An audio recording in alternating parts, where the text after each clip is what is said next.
الحمدللہ وحدہ والصلاة والسلام علی من لا نبی بعدہ فاعوذ باللہ من الشیطان الرجیم بسم اللہ الرحمن الرحیم۔ آج کی کلاس میں انشاءاللہ کلاس کے آخر میں ایک نفل نماز سکھاتا ہوں۔ یہ نماز بہت ہی اہم نماز ہے اور یہ ایک نفلی نماز ہے۔ امام حاکم، امام طبرانی، امام بزار اور حافظ منذری وغیرہ محدثین نے روایات بیان کی ہیں۔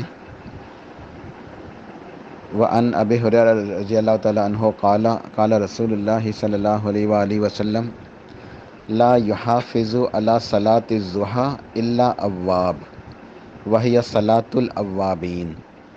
سرتاج رسول پیارے نبی کریم صلی اللہ علیہ وسلم ارشاد فرماتے ہیں کہ صلاۃ الضحیٰ جو ہے اس کی پابندی کوئی نہیں کرتا مگر صرف وہی بندہ جو اواب ہو۔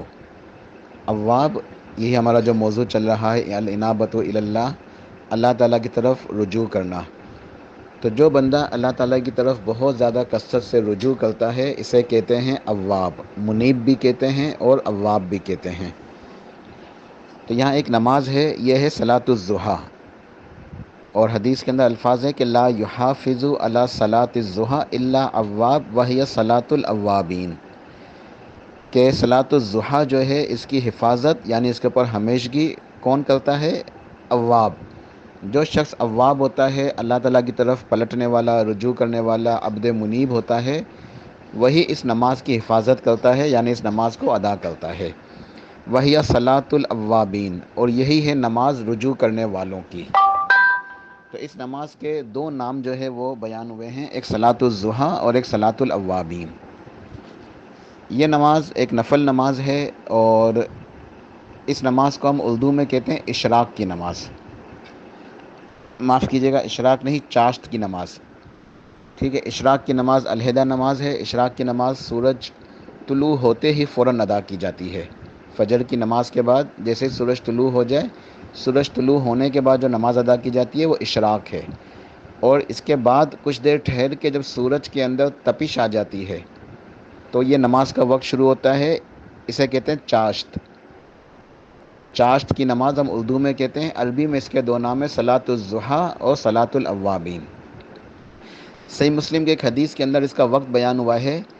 روایت میں یوں الفاظ ہیں کہ اوابین کی جو نماز ہے اس کا وقت اس وقت ہوتا ہے جب صحرا کے اندر اونٹنی کے بچے کے پاؤں جلنے لگیں، یعنی جب سورج کے اندر تپش پیدا ہوتی ہے، جب سورج نکل جاتا ہے، تھوڑی گرمی آ جاتی ہے، تو اگر صحرا کے اندر اونٹنی کا بچہ چلتا ہے تو اس کے پاؤں جلنے لگیں تو یہ چاشت کی نماز ہم اردو میں کہتے ہیں، اور اوابین یا صلاۃ الضحیٰ عربی میں کہتے ہیں۔ اس کی نماز کا وقت شروع ہو جاتا ہے اور یہ باقی رہتا ہے زوال سے پہلے تک۔ زوال سے پہلے تک اس کا وقت باقی رہتا ہے۔ اچھا، کچھ لوگ ایک غلط فہمی کا شکار ہوتے ہیں، وہ یہ سمجھتے ہیں کہ یہ اوابین کی جو نماز ہے یہ مغرب سے عشاء کے درمیان ادا کی جاتی ہے۔ تو یاد رکھیے گا کہ وہ روایت ضعیف ہے۔ جس روایت کے اندر مغرب سے عشاء کے درمیان صلاۃ الاوابین کی 6 رکعت نماز کا تذکرہ ہے وہ روایت ضعیف ہے، اور صحیح روایت صحیح مسلم کی ہے جس کے اندر یہ الفاظ ہے جب صحرا کے اندر اونٹ کے بچے کے پاؤں جلنے لگتے ہیں، تو یہ صلاۃ الضحیٰ ہے، ٹھیک ہے۔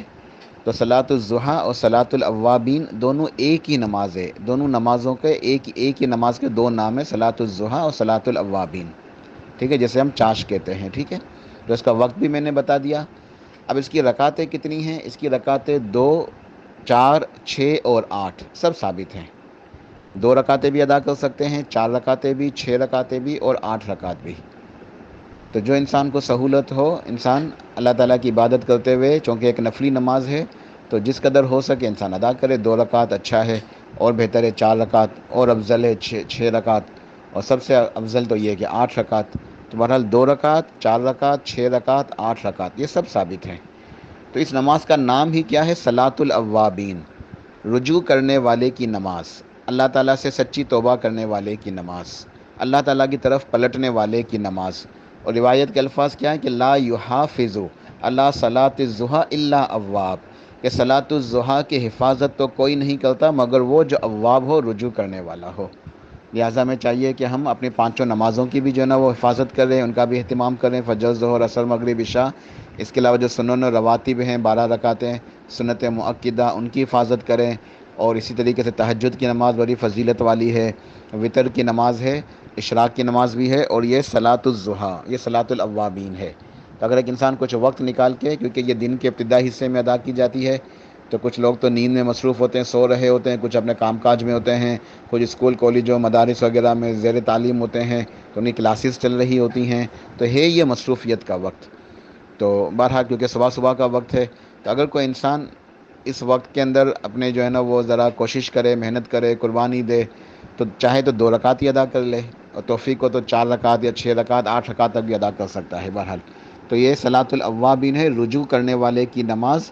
تو اللہ پاک سے دعا ہے کہ اللہ سبحانہ و تعالی ہمیں عبد منیب بنائے، اللہ تعالی ہمیں بار بار پلٹنے کی، اپنی طرف اور لوٹنے کی، رجوع کرنے کی جو ہے وہ توفیق عطا فرمائے، ہمارے گناہوں کو معاف فرمائے، ہماری سچی توبہ کرنے کی توفیق عطا فرمائے، ہماری توبہ کو قبول فرمائے، اور یہ صلاۃ الضحیٰ، صلاۃ الاوابین، یہ ہمیں روزانہ ادا کرنے کی بھی توفیق عطا فرمائے۔ سبحان ربک رب العزت عما یصفون وسلام علی المرسلین والحمد للہ رب العالمین۔